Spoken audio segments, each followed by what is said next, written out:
Big boss Malayalam season 7 കഴിഞ്ഞ 2 എപ്പിസോഡുകൾ കണ്ടതിൽ കൂടി നല്ലൊരു ശതമാനം പ്രേക്ഷകർക്കും ബോധ്യപ്പെട്ടിട്ടുള്ള ചില കാര്യങ്ങളുണ്ട്.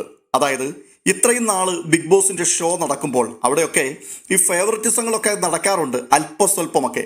അതും പ്രേക്ഷകർക്ക് മാക്സിമം മനസ്സിലാകാതിരിക്കത്തക്കവണ്ണം കവർ ചെയ്താണ് കാര്യങ്ങളൊക്കെ ചെയ്തുകൊണ്ടിരിക്കുന്നത്. പക്ഷേ ഈ പ്രാവശ്യം അങ്ങനെ ആയിരുന്നില്ല. അക്ബർ, ആര്യൻ, നെവിൻ ഈ 3 ആൾക്കാർക്ക് വേണ്ടി, പ്രത്യേകിച്ച് അക്ബറിന് വേണ്ടി ബിഗ് ബോസിന്റെ ഭാഗത്തു നിന്നും അകമഴിഞ്ഞ സപ്പോർട്ടുകൾ ലഭിക്കുന്നു എന്നുള്ളത് പ്രേക്ഷകരിൽ വലിയൊരു ശതമാനം ആൾക്കാരുടെ കംപ്ലൈന്റുകളാണ്. നിങ്ങൾ സപ്പോർട്ട് ചെയ്തോളൂ, പക്ഷേ ഈ പ്രേക്ഷകർ അരിയാഹാരം കഴിക്കുന്നവരാണെന്നും അവർക്ക് ചിന്താശേഷി ഉണ്ടെന്നും നമ്മളൊരു കാര്യം പുറത്തുവിടുമ്പോൾ അത് കാണുകയും കേൾക്കുകയും ചെയ്യുന്ന പ്രേക്ഷകർ അതിനെ എങ്ങനെ വ്യാഖ്യാനിക്കും, അല്ലെങ്കിൽ നമ്മളെ തന്നെ പ്രതിക്കൂട്ടിൽ നിർത്തുന്ന രീതിയിലേക്ക് പ്രേക്ഷകർ കമന്റ് ചെയ്യാൻ പാടില്ല എന്നുമുള്ള ഒരു സാമാന്യ ബോധം ഇതിന്റെ ക്രൂ മെമ്പേഴ്സിനൊക്കെ ഉണ്ടായിരുന്നെങ്കിൽ ഇങ്ങനെയൊന്നും ഈ ഷോ മുൻപോട്ട് പോവില്ലായിരുന്നു.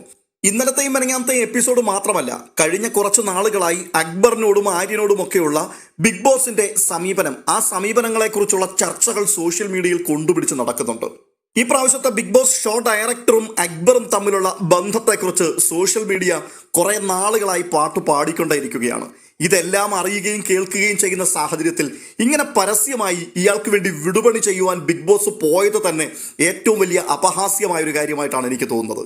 കഴിഞ്ഞ ദിവസത്തെ എവിക്ഷൻ, അതിനെക്കുറിച്ച് സോഷ്യൽ മീഡിയ വ്യാപകമായി ഇപ്പോൾ ചർച്ച ചെയ്തുകൊണ്ടിരിക്കുകയാണ്. 2 ആൾക്കാർക്ക് വേണ്ടി 2 കാർ അകത്തേക്ക് കയറി വരുന്നു, 2 പേരും കൂടി പുറത്തേക്ക് പോകുന്നു. എന്ന് വെച്ചാൽ ബിഗ് ബോസ് വീട് വിട്ട് 2 ആൾക്കാർ ഔട്ടായി കഴിഞ്ഞിരിക്കുന്നു. പുറത്ത് ക്യാമറ ഇല്ല, പുറത്ത് ആരൊക്കെയാണ് അവരോട് സംസാരിക്കുന്നത്, എന്തൊക്കെ കാര്യങ്ങളാണ് അവരുടെ ചെവിയിൽ ഓതി കൊടുക്കുന്നത്, ഇതൊന്നും ഒരു സാധാരണ പ്രേക്ഷകൻ ഒരിക്കലും കാണുവാനും കേൾക്കുവാനും കഴിയുന്ന കാര്യങ്ങളല്ല. അങ്ങനെയുള്ളപ്പോൾ സ്വാഭാവികമായും പ്രേക്ഷകൻ ചോദിക്കുന്ന ചോദ്യങ്ങൾ ന്യായമായിട്ടുള്ള ചോദ്യങ്ങളല്ലേ. അക്ബർ പുറത്തുപോയി, പുറത്തേക്ക് വാതിൽ തുറന്നു കൊടുക്കുന്ന ഒരാൾ അകത്തേക്ക് പിന്നെ വരാൻ പാടില്ല. പുറത്തേക്ക് പോകുന്ന ഒരു വ്യക്തി പുറത്തു നടക്കുന്ന കാര്യങ്ങളൊക്കെ അറിഞ്ഞിട്ടല്ലേ അകത്തേക്ക് കയറുക. നിങ്ങൾ അയാളോട് പുറത്തെ വിശേഷങ്ങൾ എല്ലാം പറഞ്ഞു കൊടുത്തിട്ട് വരുന്ന ദിവസങ്ങളിൽ എങ്ങനെ ഗെയിം കളിക്കണം എന്നുള്ളതിനെക്കുറിച്ച് വ്യക്തമായ പ്ലാനും പദ്ധതിയും തയ്യാറാക്കി അയാളെ ബോധ്യപ്പെടുത്തിയിട്ടല്ലേ അകത്തേക്ക് കയറ്റി വിട്ടത് എന്ന് ഒരു പ്രേക്ഷകൻ ചോദിച്ചാൽ അല്ല എന്ന് നിങ്ങൾക്ക് എങ്ങനെ പ്രൂവ് ചെയ്യുവാൻ സാധിക്കും? കാരണം പുറത്തേക്ക് പോയ അക്ബറിനോട് ആരൊക്കെ എന്തൊക്കെ സംസാരിച്ചു എന്നുള്ളത് പ്രേക്ഷകർക്ക് അറിയില്ല. അതുകൊണ്ട് തന്നെ പ്രേക്ഷകർ അവരുടെ ഊഹം പറയും. ആ ഊഹം ശരിയാകാനാണ് സാധ്യത എന്നുള്ളതായിരുന്നു തിരിച്ച് വീടിനുള്ളിലേക്ക് കയറി വന്ന അക്ബറിന്റെ മുഖഭാവം, ബോഡി ലാംഗ്വേജ്, സംസാരം ഇതൊക്കെ കേൾക്കുമ്പോൾ നമുക്ക് മനസ്സിലാകുന്നത്. എന്ന് വെച്ചാൽ അകത്തു നിന്ന് പുറത്തേക്ക് പോകാനിരിക്കുമ്പോൾ അയാൾ ആകെ എക്സൈറ്റഡ് ആണ്, അയാൾ ആകെ അമ്പരന്നിരിക്കുന്ന ഒരു അന്തരീക്ഷത്തിലാണ് പുറത്തേക്ക് പോകുന്നത്. അതെ, ഞാൻ ഔട്ടായി എന്നുള്ള ചിന്തയിൽ തന്നെയാണ് അയാൾ കാറിൽ കയറി പോകുന്നത്. 50-50 ചാൻസ് ആണ്. അതിന്റെ ഭയവും അങ്കലാപ്പും എല്ലാം മനസ്സിനകത്തുണ്ട്. എന്നാൽ അവിടുന്ന് തിരിച്ചു കയറി വരുമ്പോൾ ഇതൊന്നുമില്ലാതെ കൂളായിട്ട് കയറി വരുന്ന അക്ബറിനെയാണ് നമ്മൾ കാണുന്നത്. അതെ, ഈ അപകട മുനമ്പിലേക്കൊക്കെ നമ്മൾ പോയി ജീവിതം അവസാനിച്ചു എന്ന് തോന്നുന്ന സാഹചര്യത്തിൽ പെട്ടെന്ന് ഈശ്വരന്റെ കരം തനിക്ക് വേണ്ടി അനുകൂലമായി വെളിപ്പെടുകയും താൻ ജീവിതത്തിലേക്ക് മടങ്ങി വരികയും ചെയ്യുന്നു എന്നൊക്കെ ആൾക്കാർ പറയത്തില്ലേ. അങ്ങനെ വരുന്ന ആൾക്കാർക്ക് ഒരു അമ്പരപ്പുണ്ട്. മരണത്തെ മുഖാമുഖം കണ്ടിട്ട് വരുന്ന ആൾക്കാർക്ക് അതേക്കുറിച്ച് സംസാരിക്കുമ്പോൾ ഒരു എക്സൈറ്റ്മെന്റ് ഉണ്ടായിരിക്കും, ഒരു അമ്പരപ്പുണ്ടായിരിക്കും, അങ്കലാപ്പുണ്ടായിരിക്കും. അതവരുടെ മുഖഭാവത്തിൽ, അവരുടെ ബോഡി ലാംഗ്വേജിലൊക്കെ സാധാരണക്കാരായ എല്ലാവർക്കും വായിച്ചെടുക്കുവാൻ കഴിയും. ഇത് അങ്ങനെയൊന്നുമില്ല.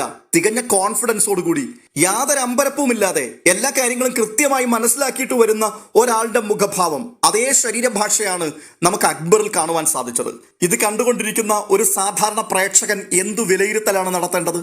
അക്ബറിന് വേണ്ടി എന്തെല്ലാം ഫേവറിറ്റിസമാണ് ആ BB ഹൗസിനുള്ളിൽ ഇത്രയും നാളുകൾ കൊണ്ട് ബിഗ് ബോസ് നടത്തിയിട്ടുള്ളത്. അക്ബറിനെ വിചാരണ ചെയ്യുന്നു, ആ വിചാരണ ഒരു വലിയ നാടകമായി ഭവിക്കുന്നു. അതിനവസാനം അക്ബറിനോട് സംസാരിക്കുവാൻ അക്ബറിന്റെ ഉമ്മയ്ക്ക് ഫോൺ കണക്ട് ചെയ്ത് കൊടുക്കുന്നു. അവര് അക്ബറിനെ കൺഫെഷൻ റൂമിൽ ഇരുത്തിക്കൊണ്ട് ഉപദേശങ്ങൾ കൊടുക്കുന്നു. എന്തൊക്കെയാണ് അതിനകത്ത് ചില ആൾക്കാർ കേണപേക്ഷിച്ചിട്ടുണ്ട്, ബിഗ് ബോസ് ഒന്ന് ഫോൺ കണക്ട് ചെയ്ത് തരുമോ, എനിക്ക് എൻ്റെ അച്ഛൻ്റെയും അമ്മയുടെയും ശബ്ദം ഒന്ന് കേട്ടാൽ മാത്രം മതി. ഇങ്ങനെ കണ്ണുനീരോടുകൂടി പറയുന്ന ശബ്ദങ്ങൾ നമ്മൾ കേട്ടിട്ടുണ്ട്. പക്ഷെ അതിനൊന്നും യാതൊരു പരിഗണനയും ബിഗ് ബോസ് കൊടുത്തിട്ടില്ല. അപ്പോൾ ഒരാൾക്ക് വേണ്ടി തുടക്കം മുതൽ ഈ കഴിഞ്ഞ ആഴ്ച വരെയും ബിഗ് ബോസ് കണക്കറ്റ് ഫേവർ ചെയ്തു കൊടുക്കുന്ന കാഴ്ചയാണ് കാണുവാൻ സാധിക്കുന്നത്. ഇതിനെയൊക്കെ ഏത് തരത്തിലാണ് ന്യായീകരിക്കുവാൻ കഴിയുക? 1-2 പ്രാവശ്യം ലാലേട്ടൻ ഈ ഷോയുടെ ക്രെഡിബിലിറ്റിയെ കുറിച്ചും ഇതിന്റെ റെപ്യൂട്ടേഷനെ കുറിച്ചും പറഞ്ഞു. അതായത് ഈ ഷോ ജനങ്ങൾക്കുണ്ടാക്കുന്ന ഒരു ക്യൂരിയോസിറ്റി ഉണ്ട്, അത് നിങ്ങൾ നശിപ്പിച്ച് കളയരുത്. ഇതിനകത്ത് നിൽക്കുന്ന ആൾക്കാർ തന്നെയാണ് ഇവിടുത്തെ ന്യൂസുകൾ പുറത്ത് ചോർത്തി കൊടുക്കുന്നത്. ആ ചോർത്തി കൊടുക്കുന്ന ന്യൂസ് വെച്ചിട്ട് ഇവിടുന്ന് ആരാണ് പുറത്തു പോകുന്നത്, ഇവിടെ എന്തെല്ലാമാണ് സംഭവിക്കാൻ പോകുന്നത് എന്നുള്ള കാര്യങ്ങളെക്കുറിച്ചൊക്കെ മുന്നമേ കൂട്ടി നിങ്ങൾ വീഡിയോ ചെയ്യുകയാണ്. അത് ഈ ഷോയെ തന്നെ നിങ്ങൾ നശിപ്പിക്കുന്നതിന് തുല്യമാണ് എന്നൊക്കെ വിളിച്ചു പറഞ്ഞപ്പോൾ ഞങ്ങളതെല്ലാം അനുസരിച്ചവരാണ്. അതിനുശേഷം നമ്മൾ അത്തരത്തിലുള്ള കാര്യങ്ങളൊന്നും പറയാൻ മുതിർന്നിട്ടില്ല. പക്ഷേ അങ്ങനെ റെപ്യൂട്ടേഷനും ക്രെഡിബിലിറ്റിയും പറയുന്ന ലാലേട്ടനും ബിഗ് ബോസും കൂടി തന്നെ ഇപ്പോൾ ഈ ഷോയുടെ ക്രെഡിബിലിറ്റിയെ ചോദ്യം ചെയ്യുന്ന നിലയിലേക്ക് കാര്യങ്ങൾ കൊണ്ടുവന്നെത്തിച്ചിരിക്കുന്നു. നാടൻ ഭാഷയിൽ പറഞ്ഞാൽ വേലി തന്നെ വിളവ് തിന്നു എന്ന് പറയുന്ന രീതിയിലേക്കാണ് കാര്യങ്ങൾ ഇപ്പോൾ വന്നു ഭവിച്ചിരിക്കുന്നത്. ഈ ഷോ തുടങ്ങി ആദ്യ ദിവസങ്ങളിൽ നമ്മൾ കണ്ട കാഴ്ച അക്ബറിന്റെ നേതൃത്വത്തിൽ ഒരു ഗ്രൂപ്പ് അവിടെ ഫോം ചെയ്യപ്പെടുന്നതാണ്. പിന്നീട് ആ ഗ്രൂപ്പ് പൊളിയുവാൻ തുടങ്ങി. പൊളിഞ്ഞതല്ല, ഓരോരുത്തർ അതിനകത്തൊന്ന് പുറത്തു പോകാൻ തുടങ്ങി. ഒടുവിൽ വിരലിൽ എണ്ണുവാൻ മാത്രം ആൾക്കാർ, നാമമാത്രമായ ആൾക്കാരായി ആ ഗ്രൂപ്പ് പരിണമിച്ചു.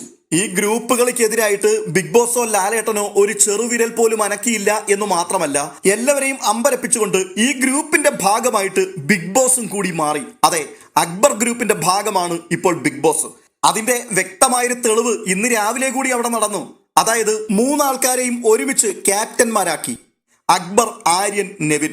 ഈ 3 ആൾക്കാർ ഈ വീക്കെൻഡ് എപ്പിസോഡിൽ എന്തൊക്കെ ഷോ ഓഫാണ് അവിടെ കാണിച്ചു കൂട്ടിയത്. അതിനെതിരെ ഒന്നും ലാലേട്ടൻ ഒരു വാക്കുപോലും പറയാൻ തോന്നിയില്ലല്ലോ. ലാലേട്ടൻ ആരെയാണ് ക്രൂശിക്കുന്നത്? അനുമോൾ, ഷാനവാസ്, അനീഷ്. ഈ 3 ആൾക്കാരെ മാക്സിമം നെഗറ്റീവ് ആക്കി കാണിക്കുക.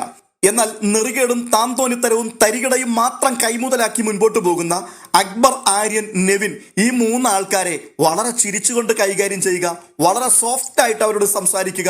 ലാലേട്ടൻ മുൻപിൽ നിൽക്കുന്ന സമയത്ത് പോലും അവിടെ ഇരുന്നു കൊണ്ട് കാണിക്കുന്ന തെമ്മാടിത്തരങ്ങളെ കണ്ടില്ല എന്ന് നടിച്ച് തഴുകി തലോടി മുൻപോട്ട് വിടുക. ഇതൊക്കെ കാണുമ്പോൾ എങ്ങനെയാണ് ബിഗ് ബോസ് ഇതിനെ ഫേവറിറ്റിസം അല്ല എന്ന് പറയാൻ കഴിയുക? ഒരു വീക്കെൻഡ് എപ്പിസോഡ് വരുന്ന സമയത്ത് കഴിഞ്ഞ ആഴ്ചയിൽ കണ്ടതും കേട്ടതുമായിട്ടുള്ള വിഷയത്തോടുള്ള ബന്ധത്തിൽ ലാലേട്ടനും ബിഗ് ബോസും എന്ത് തീരുമാനങ്ങളായിരിക്കും എടുക്കാൻ പോവുക? ന്യായമായിട്ടും ചില ആൾക്കാർക്ക് പണി കിട്ടാൻ സാധ്യതയുണ്ട്. ഇന്ന് ചിലതിനെയൊക്കെ പൊങ്കാലയിടുന്ന സമയമായിരിക്കും. ഇതൊക്കെ പ്രതീക്ഷിച്ചാണ് നിഷ്പക്ഷമായിട്ട് ഇതിനെ കാണുവാൻ ആഗ്രഹിക്കുന്ന വലിയൊരു കൂട്ടം ആൾക്കാർ ടെലിവിഷന്റെ മുൻപിൽ വന്ന് സ്ഥാനം പിടിക്കുന്നത്. പക്ഷേ അവരെ അമ്പെ നിരാശപ്പെടുത്തുന്ന രീതിയിൽ മുന്നമേ കൂട്ടി പ്ലാൻ ചെയ്തു വെച്ചിരിക്കുകയാണ് ബലിമൃഗങ്ങൾ, വേട്ടമൃഗങ്ങൾ, അനീഷ്, ഷാനവാസ്, അനുമോള്. സംരക്ഷിക്കപ്പെടേണ്ടത് നെവിൻ, ആര്യൻ, അക്ബർ. ഈ രീതിയിൽ കാര്യങ്ങളെ നേരത്തെ പ്ലാൻ ചെയ്തു വെച്ചിട്ട് അതിന്റെ സ്ക്രിപ്റ്റ് തയ്യാറാക്കി ലാലേട്ടന്റെ ചെവിയിലേക്ക് കൃത്യമായിട്ട് ഓതിക്കൊടുക്കുക. ആ കേൾക്കുന്നത് അതുപോലെ പറഞ്ഞ് തത്തമ്മേ പൂച്ച പൂച്ച എന്ന് പറഞ്ഞിട്ട് ലാലേട്ടൻ ഇറങ്ങിപ്പോവുക. ഈ ഒരു സംഭവമാണ് കുറെ നാളുകളായി ഈ ഷോയിൽ ഇപ്പോൾ നമുക്ക് കാണുവാൻ സാധിക്കുന്നത്.